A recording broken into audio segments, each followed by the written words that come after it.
How did this conversation start, right? So I think we had just done 10K run. Yeah. We'd borrowed your camera. Thank you very much indeed. No problem. And then you got nominated to help us do the editing. I did. It's like you haven't got enough work to do as it is. So, but you know, look, we didn't have to do much editing. The clips were fine, and we sent them on.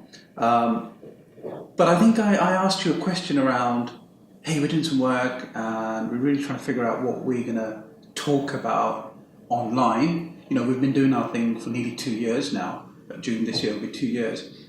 But we haven't really advertised it. Yeah, we've been posting stuff online and people can follow the journey. But we haven't really gone at it with any anger. And I was like, well, what do we talk about? Do we just put up an update every week and say, we've served some people? Hello, do you know, that's boring.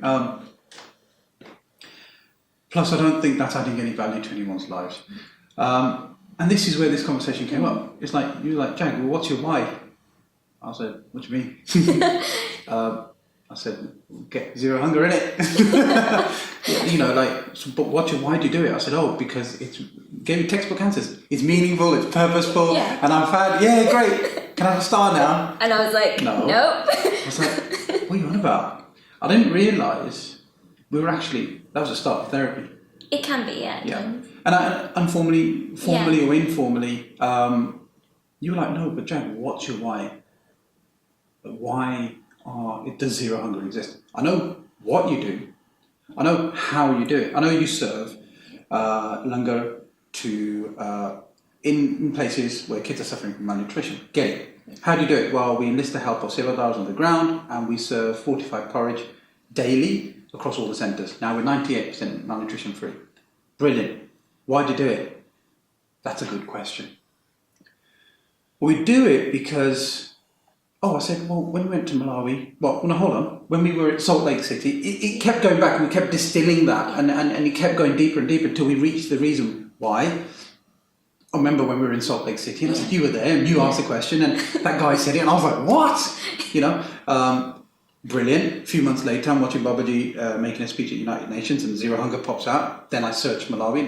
Then I went there. I met a kid called Fraser. He didn't have a birthday. He just wanted a Fanta.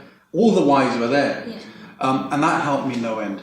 Yeah. It's helped shape our website now. It's helped shape some of the stuff that we're doing online. We talked a lot that day about the fact that millennials have a massive distrust of authority, charities, the fact that Brexit happened and it's going to affect those guys. There's people tend to be making decisions on their behalf. They're going to have to pick up the rubbish of it all. You know, it's tough enough not being able to get a job. It's tough enough not to be able to get on the housing ladder. But then on top of that, you're lied to as well. And then there's all this stuff happening around charities and stuff. So I know there's a whole generation of people out there trying to figure out a why. Yeah. Why is this happening to me?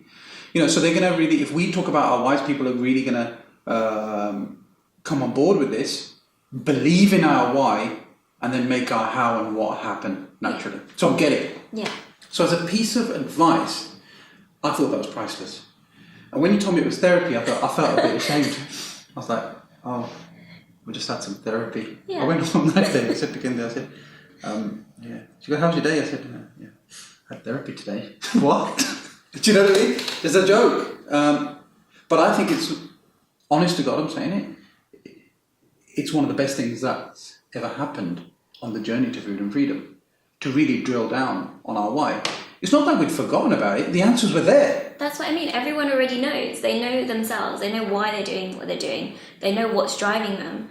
But sometimes until you name it and you say, well, this is what it is, you'll end up doing other things that don't actually link to your purpose. Yeah.